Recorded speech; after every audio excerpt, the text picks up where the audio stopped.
Hey guys, this is Jeremy Taylor within the DAW. Welcome back.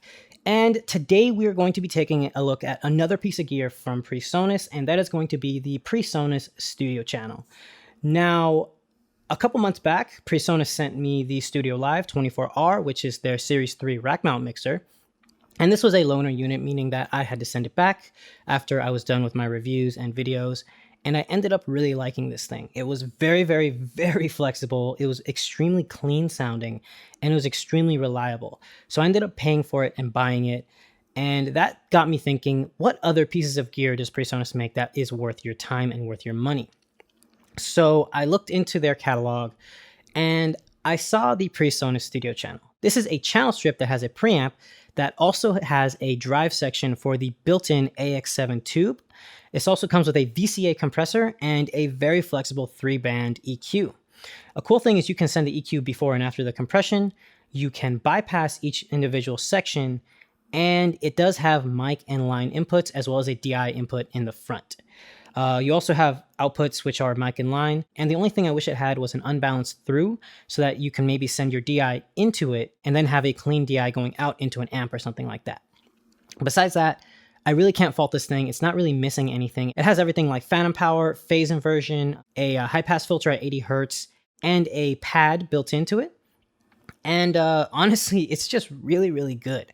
For the price, which is around $300, I have not found many things that this doesn't sound good on. So what I'm going to do is I'm going to actually separate this review into a span of maybe 5 or 6 videos. And this one's going to be showing you how it handles processing already recorded audio. So I'm going to be showing you how this sounds on kick and snare. And this is acoustic kick and acoustic snare. A lot of you know I like to record music. I like to mix bands. So a lot of my music is recorded music. And I've found that this unit handled this thing very well. The only thing that I wish I had was a second unit so I can do some stereo processing. But overall, I'm impressed with the results, and I think you guys will be too. So let's jump into the video, check it out, and then we'll circle back and talk a little bit more about it later. So here we go.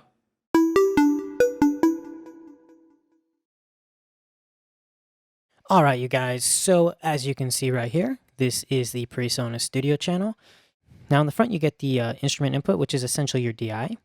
It comes with a 48-volt phantom power, phase inversion, 20 dB pad, and a high-pass filter at 80 Hertz, as well as having the gain control for your preamp and the drive control.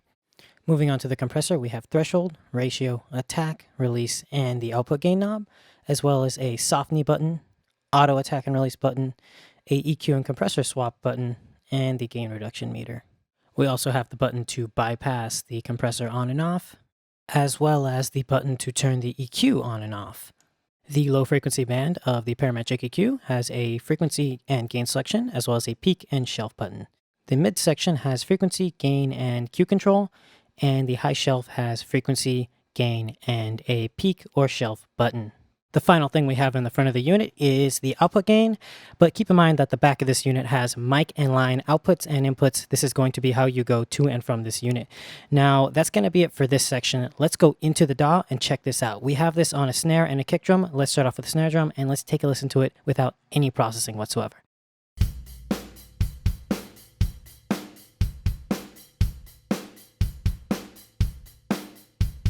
Let's solo this up. This is the snare drum without any processing whatsoever. Let's take a look at what happens when we activate this instance of pipeline, which is going to go into the actual unit itself. And let's tweak the settings live to see what we can get out of this. So here we go. Now, one thing to keep in mind is we're getting some pops, and that's because I actually have some really process-intensive sessions opened up on a different screen. Overall, we normally don't get that. But I want to see what we can get out of this tube saturation section.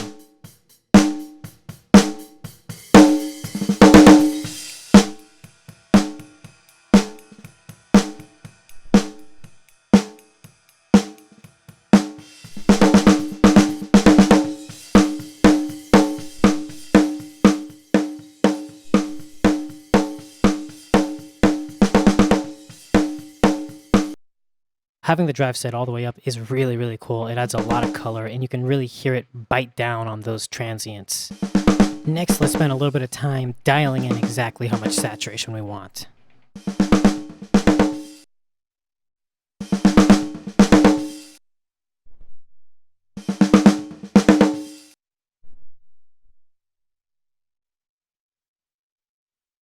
Let's go ahead and do a quick A/B.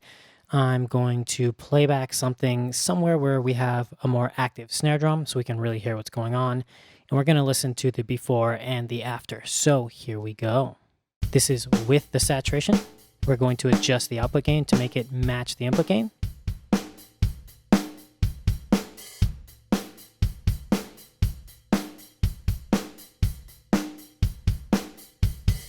And let's bypass it. Bypass. Back on.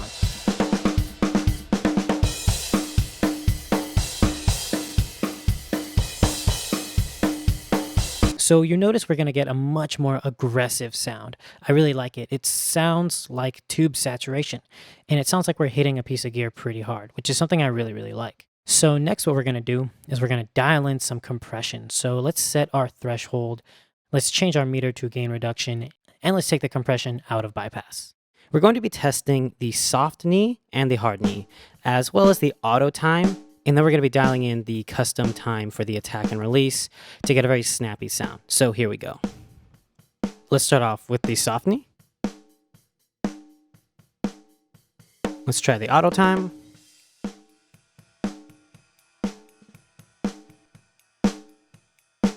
The auto time is actually doing a pretty good job of keeping it sounding really natural.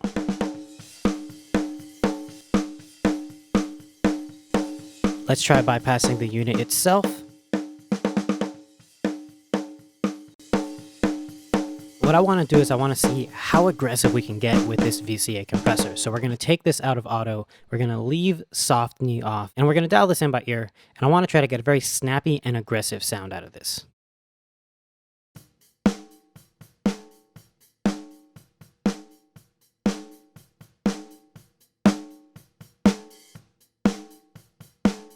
Right off the bat, I'm really liking how some of these settings are able to really accent the saturation I've gained from utilizing the tube circuit.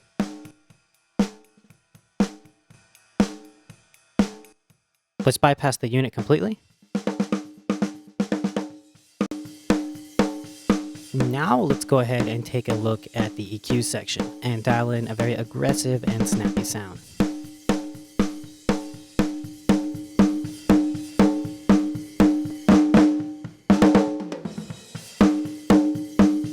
Let's actually see what happens if we send the EQ before the compressor, and then we'll swap it back.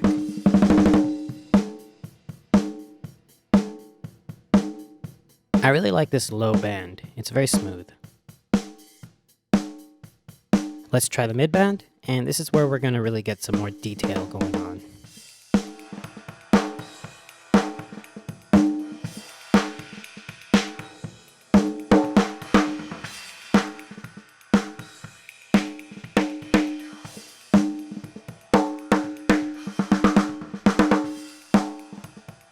Personally, I find the mid-band really good for getting rid of unwanted frequencies, so let's do that.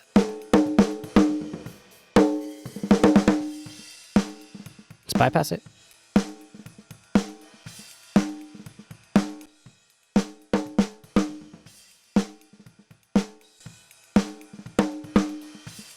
Let's take the whole thing out.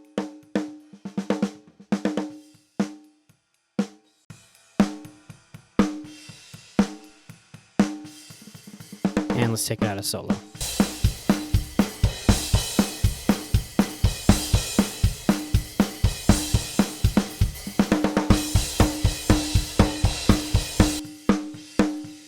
Cool, so now let's dial in the high band.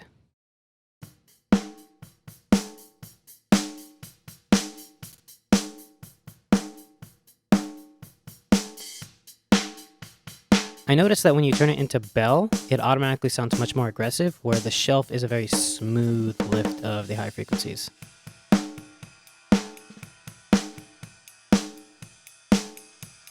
Let's give the snare a little bit more crack. Bypass. Let's take the whole thing out. And let's take it out of solo. Back in.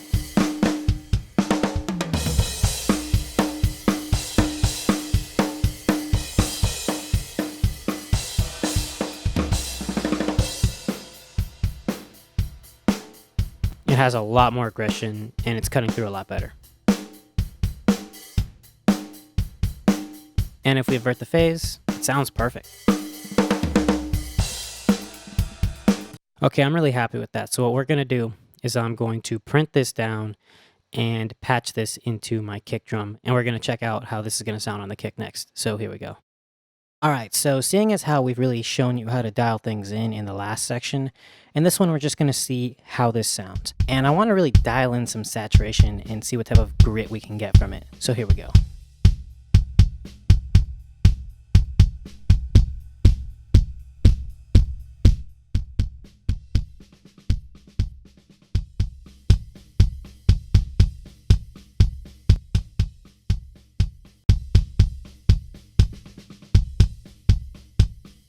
Already that sounds great. That has a lot more depth and a lot more body to it. Let's bypass the unit and bring it back in.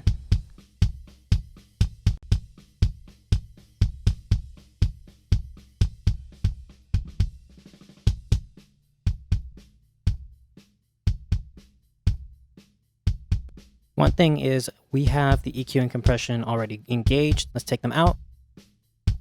Let's bypass the unit. Cool, so that sounds pretty good. Let's go ahead and check out the compression and the EQ. In this case, we're going to have the EQ before the compression, and I'm going to essentially dial in a really beefy setting by using the low band, the mid band, and the high band.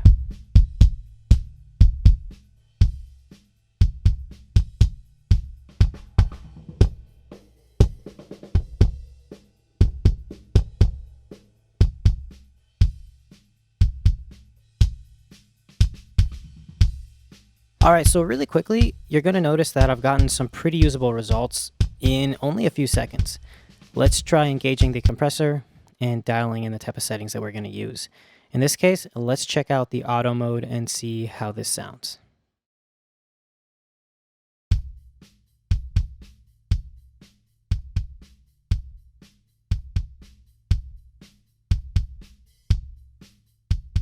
Let's bypass it.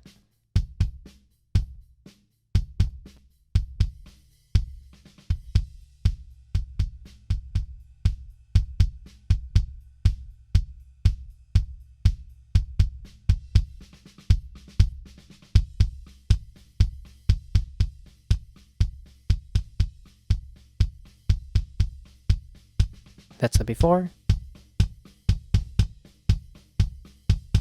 And this is the after. Let's take it out of solo and let's listen to it in the mix. Let's invert the phase. I really like that. Let's take the whole unit out. Back in. That's a pretty significant difference. Let's see what happens if we tweak a little bit more settings and bring up some more saturation. And let's try the soft knee. Let's change the threshold.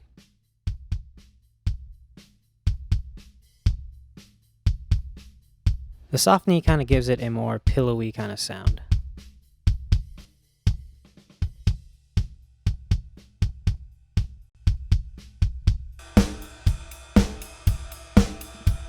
Let's take it out one more time. Let's put it back in.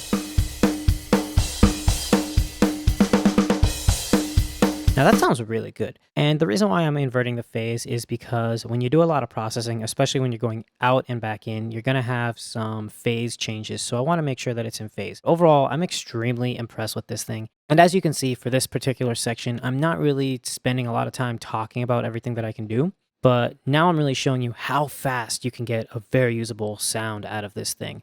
And as you can obviously hear, this kick drum sounds way better. And I got that done extremely quickly. I stuck with auto mode because it just sounds great. I think to me, I'm just going to stick with that, at least for this kick drum. So now let's go ahead and print this track. And I think that's going to be it for this video. I'll see you guys in a few seconds. All right, you guys, so that was the PreSonus Studio channel on a kick and snare recording. I hope you guys enjoyed. I hope you guys learned something, and I hope you guys saw that this is very, very easy to use. At first, I was a little worried because I haven't used analog gear in a while. I've kind of been in the box for several years now, but this is definitely making me miss the feel of knobs. And that actually is another thing that I want to say. The knobs on this thing feel amazing. For $300, I expected them to feel kind of smooth, maybe a little plasticky though, or not really have a very tight feel to them. These things have a very nice little jimping. They're kind of stepped, and it's not a hard stepping. You can go through very smoothly, but they're steps so you can always find the exact settings you originally had, and they feel very nice. They're definitely made out of some sort of metal, and the whole unit is made out of metal. I really like that deep blue look that it has. And overall, I'm extremely impressed. I can't really fault this unit so far, but I am going to be checking this out on a lot more things. So far, I've used it to record some acoustic guitar, some DIs, some electric guitar, and some vocals, and we're going to be doing some reviews and showing you guys how I handle that using this unit in some later videos. But as far as this one goes, I hope you enjoyed and I hope you guys learned something. And one more thing that I really want to add is that since this is a loaner unit, I am going to have to return this, meaning this isn't a biased review, just like how I ended up buying the Studio Live. I actually might end up buying this unit because it's very, very good. The only thing is, like I said, I definitely would need 2 of them because I would like to do some stereo processing. But with that said, that's going to be it for this video. This is Jeremy with In the DAW, and I'll see you guys next time.